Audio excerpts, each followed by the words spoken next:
qu'externes au niveau international sur ces questions-là qui sont toujours en l'état. Donc c'est une ONG qui, depuis quelque temps, fait beaucoup parler d'elle et pas de la meilleure des manières. Mais peut-être que c'est lié au fait que c'est une confédération qui regroupe beaucoup d'ONG et que, comme l'a dit tout à l'heure M. Gueye, il y en a du tout. Il y en a qui sont très orthodoxes, il y en a qui le sont moins, il y en a qui militent pour un certain nombre de valeurs qui sont encore une fois en conformité avec le contexte socio-culturel et religieux des pays, mais d'autres non. À partir de ce moment, je crois qu'il y a quand même à réfléchir au niveau de Oxfam, et la publicité qui se fait depuis quelque temps autour de cette ONG n'est pas quand même des meilleures. Alors, est-ce qu'on peut dire, monsieur Gueye, qu'ici au Sénégal, il y a des ONG, peut-être des ONG qui ont une initiative souterraine par rapport aux grandes puissances de nous aligner à certains pays qui ont cédé à la pression ou qui ont légalisé ce phénomène? D'abord, un mot sur Momar. J'aime bien sa culture et son niveau d'information, parce que et c'est pas seulement aujourd'hui, hein, donc je l'écoute souvent. Et c'est vraiment en connaissance de cause. Ce que je voulais dire là-dessus, c'est que effectivement, il y a de tout dans les ONG. Et il y a effectivement des ONG qui portent de plus en plus cette vision. Je pense qu'on est dans un risque relativement important pour notre pays, comme d'ailleurs pour les autres, de voir des revendications, des visions autour des orientations sexuelles poussées comme agenda par les ONG de plus en plus. Eliman Kane, c'est plus qu'un ami et un frère. Je suis au courant de l'affaire depuis le début. Et je partage avec lui quelque chose qui est très important, puisque je suis aussi le secrétaire général du cadre unitaire de l'islam au Sénégal. C'est à ce titre que j'étais là la dernière fois, qui regroupe tous les comités scientifiques des confréries sénégalaises et aussi des associations islamiques.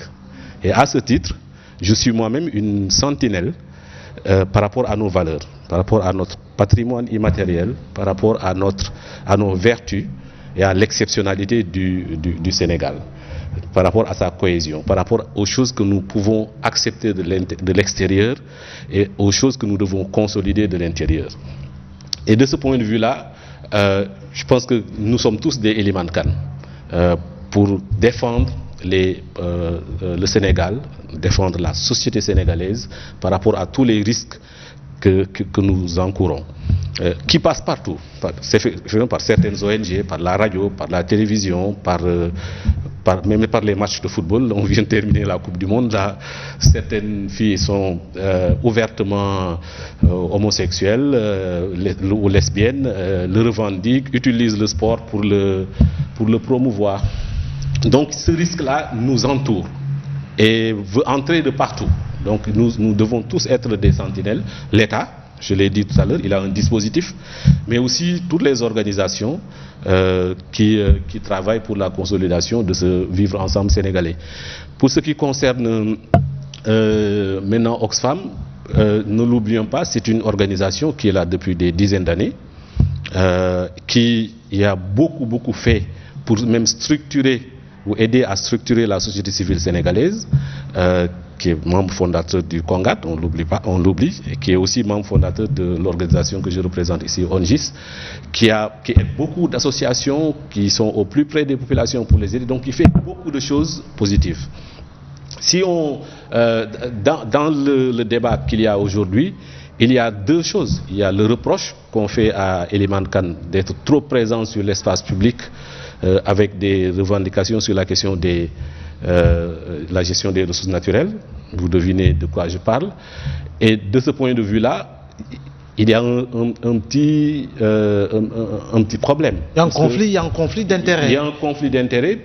Mais Eliman Kane lui-même est toujours intervenu au nom de l'ex-Africa, ouvertement. Et je pense qu'il n'est pas le seul d'ailleurs. Il y a beaucoup des membres qui travaillent dans des ONG, qui interviennent aussi sur l'espace public sous d'autres labels. Donc la frontière est ténue. D'ailleurs, il l'a soutenu dans sa lettre. Voilà. Et parfois, ça gêne aussi l'ONG, puisque l'ONG a un accord de siège et est tenue de ne pas entrer dans des affaires politiques qui concernent l'État. Donc, et l'État est très regardant aussi par rapport à cela. Donc les ONG ont en général ce problème, mais il y a aussi ça, et il y a aussi l'affaire des homosexuels.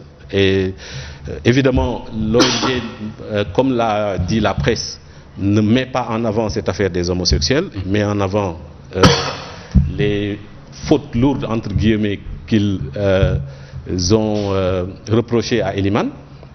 Et je pense que c'est là que les choses doivent aussi être clarifiées au niveau des ONG en général sur ce qu'elles peuvent faire, ce qu'elles ne peuvent pas faire. C'est une opportunité, c'est un problème, c'est une crise, mais c'est aussi une opportunité. D'ailleurs, c'est bien. Je viens juste de recevoir la déclaration que nous avons tous signée des organisations de la société civile, avec l'ONG 3D, le professeur Babacar Gueye, la RADDHO, beaucoup de personnalités de la société civile viennent de se réunir, Imam Kanté, et donc ont signé une déclaration pour réaffirmer l'importance des ONG au Sénégal, le refus d'endosser l'agenda de certaines organisations internationales et de visions qui ne correspondent pas à celles que nous souhaitons promouvoir dans notre pays. Et je pense que c'est dans ce sens-là qu'il faut aller. Il y a le refus, mais il y a aussi la clarification des choses qu'on peut faire et des choses qu'on ne peut pas faire dans le monde des ONG en général. Il est heureux que ce monde-là aujourd'hui s'organise pour essayer de voir avec Oxfam comment clarifier les choses, parce qu'il y a des combats sans doute, ou des visions pour lesquelles Oxfam n'aura jamais de complices ou d'alliés.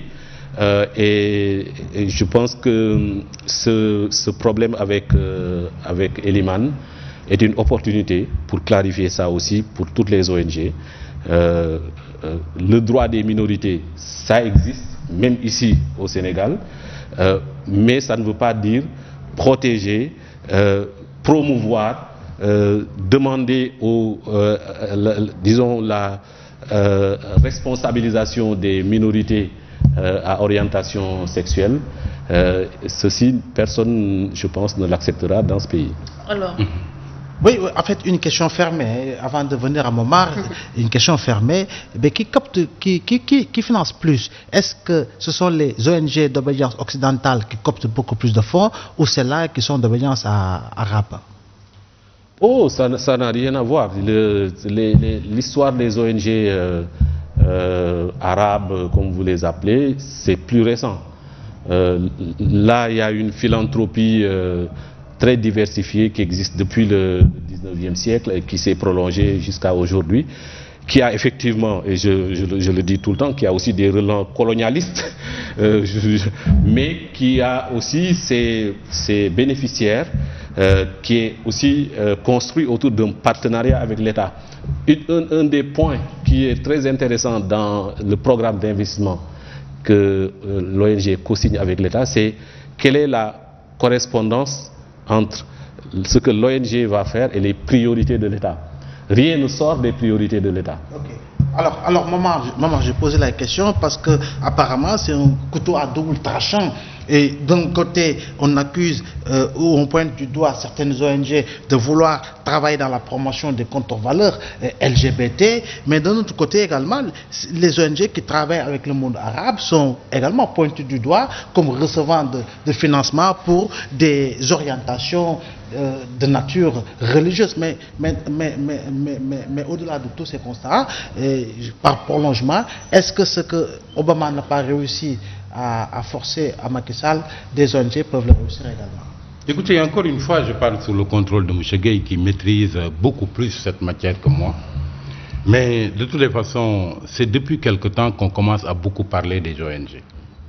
Mais les ONG, c'était très peu de paroles et beaucoup d'actions sur le terrain. C'était surtout l'efficacité quand même qui était visée dans les interventions des ONG. C'est quand on a vu beaucoup d'ONG dans des périodes de tension ou dans des périodes à polémique, etc., comme la période préélectorale, que ces ONG spécialisées dans cette matière se sont davantage fait connaître. On a vu également que quand les ONG ont voulu s'intéresser à un certain nombre de questions jugées sensibles dans le contexte socio-culturel, à partir de ce moment-là, il y a une publicité qui s'est faite autour d'elles. Mais, en règle générale, et pendant très longtemps, les organisations d'ONG, comme le CONGAT par exemple, qui regroupe beaucoup d'ONG, intervenaient sur le terrain du développement et sans trop de publicité, sans trop de bruit. Maintenant, pour en revenir à la question qui nous intéresse, moi, je suis en train de me dire, est-ce que la sévérité avec laquelle l'Oxfam a voulu agir avec Eliman Khan n'est pas liée à une frilosité que pourrait sentir cette ONG après avoir eu des démêlés il n'y a pas très longtemps avec l'État du Sénégal?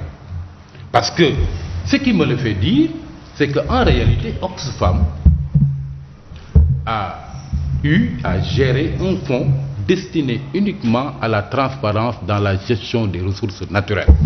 Un programme destiné à cela. Et ceci, sans doute, a dû encourager quelqu'un comme Eliman Khan à aller dans cette direction. Et comme l'a rappelé M. Gueye, il n'a jamais parlé de ces questions, ni lancé une pétition, ni s'être engagé dans le combat de Arline Bok au nom de Oxfam. Mais il l'a toujours fait au nom de l'association qu'il a créée, Lex-Africa. À partir du moment où Oxfam avait un programme qu'elle a eu à lancer et qui tourne autour de la gestion transparente des ressources du pétrole et du gaz, et que de l'autre côté, l'autre n'a jamais parlé au nom d'Oxfam, mais au nom de son association, je ne vois pas où est le problème.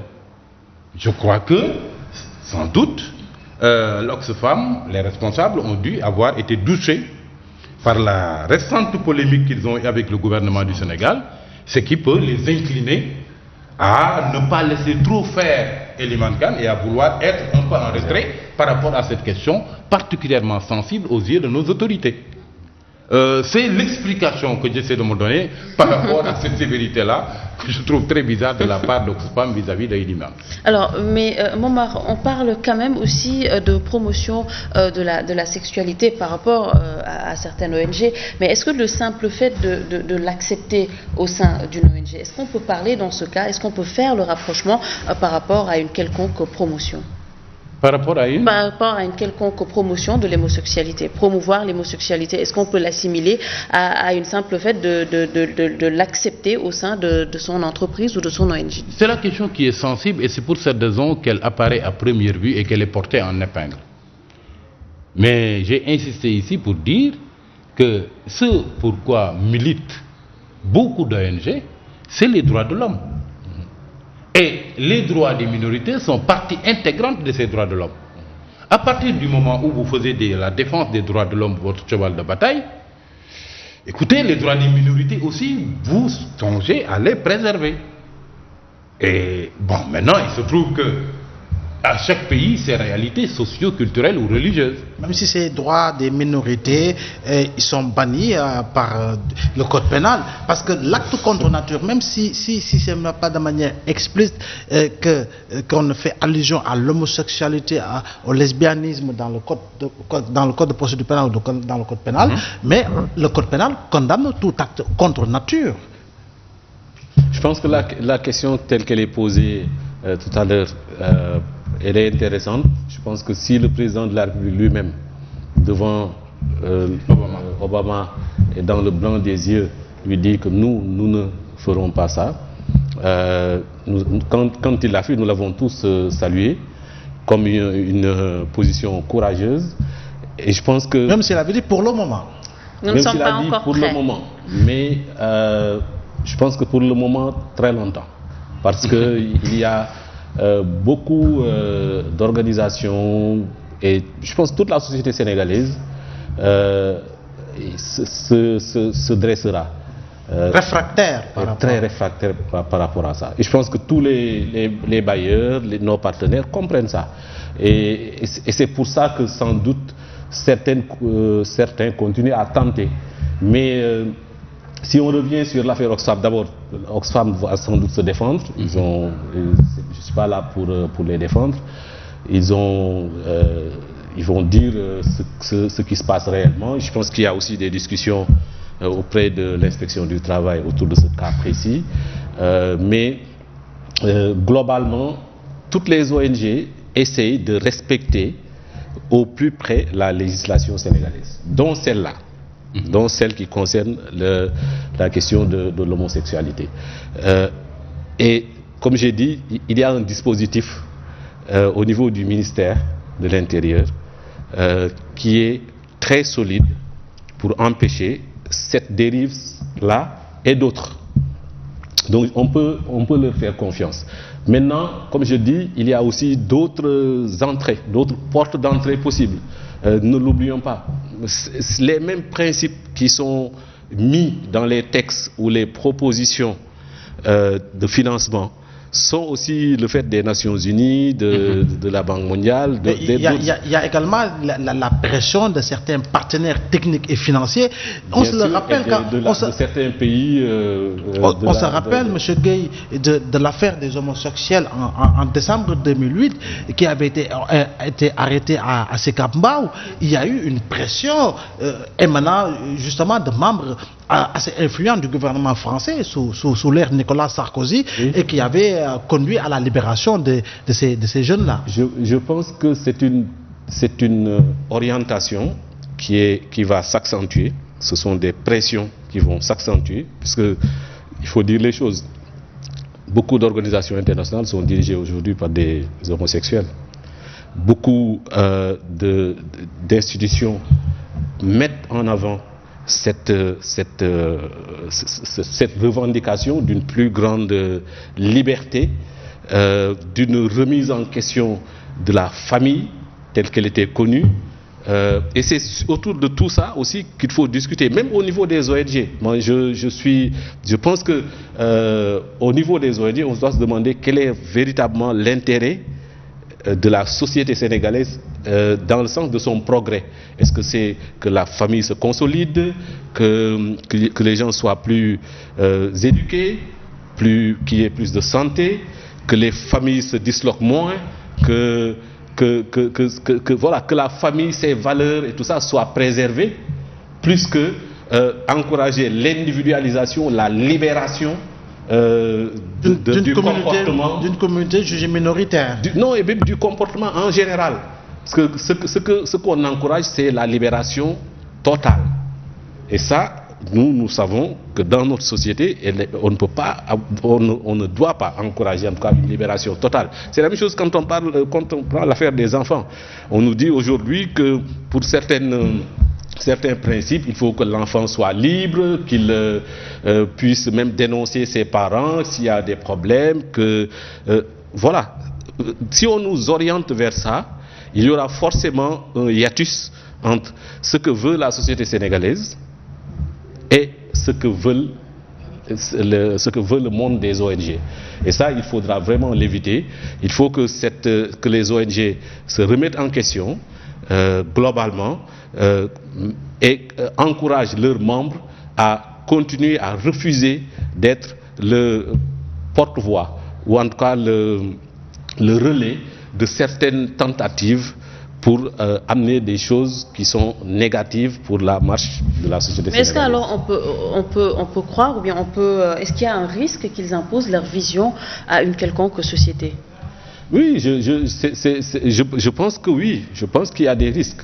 Mais que ces risques doivent être surveillés, doivent être délimités, et que l'État, mais aussi les organisations religieuses, nous-mêmes, nos familles, que tout le monde se comprenne qu'il y a des risques. Aujourd'hui, nous regardons la télévision par les satellites. Rien n'empêche aujourd'hui de passer un film lesbienne, oui, ou un film... On le voit tout le temps. Et on est tous très gênés chaque fois qu'on comprend que oui, ça, évidemment, il y a YouTube et tout le reste. Donc on est dans une nouvelle ère qui devrait, à mon avis, tous nous pousser à une réflexion pour que notre société continue à se mobiliser et à consolider ses propres défenses. Ses propres valeurs. Pour moi, c'est le combat de tout le monde. Moi, de l'État, de la presse. Et vous avez un rôle très important à jouer là-dessus. Tout à fait. Moi, je pense que le risque est d'autant plus réel, comme l'a dit M. Gueye, qu'il y a une dynamique. Une dynamique d'ailleurs qui a connu un pic avec la fameuse loi Taubira pour le mariage pour tous en France. Oui. Depuis lors, ça n'a pas cessé. On a comme l'impression qu'il y a un lobby international qui veut promouvoir ces valeurs. Et vous vous rendez compte du retentissement de plus en plus important qu'a le Gay Pride, par exemple, la marche des fiertés chaque année. Et puis, on se rend compte que de plus en plus maintenant de pays, dans des continents qui jusque-là étaient très réfractaires au phénomène homosexuel, commencent à, sinon à légaliser cela, sinon à au moins ne pas réprimer les actes contre nature. Et chaque jour, on en voit. Et cette dynamique, bien évidemment, touche des pays comme le nôtre. Et comme il l'a dit, ça apparaît au niveau des films à la télévision, les milieux de la presse est également infiltré. On voit de grandes vedettes des médias en Europe ou un peu partout qui assument publiquement leur homosexualité et qui sont mises en avant. Ça apparaît jusque même dans l'accoutrement qu'ont certains stars de la musique, etc. Ils ont leur quota maintenant. Et qui renvoient à tout cela. Donc, il y a une dynamique qui est en train de toucher nos pays et il va falloir être particulièrement vigilant. Alors, à ce propos, pour que notre société ne soit pas imperméable à tout cela. Alors, à ce propos, Momar et M. Gueye, au nom du caractère historique civilisationnel, est-ce qu'on ne devrait pas trouver les moyens de nous adapter par rapport à ces réalités culturelles mondiales qui peuvent avoir une dose d'influence dans nos familles, dans notre société, au point que nous perdions nos repères, nos valeurs, nos cultures? Nous avions proposé dans un autre cadre avec Fatsal Sow et le caucus des femmes durant la campagne électorale, et nous avons à ce propos rencontré les responsables des candidats et tout ça. Et à l'époque,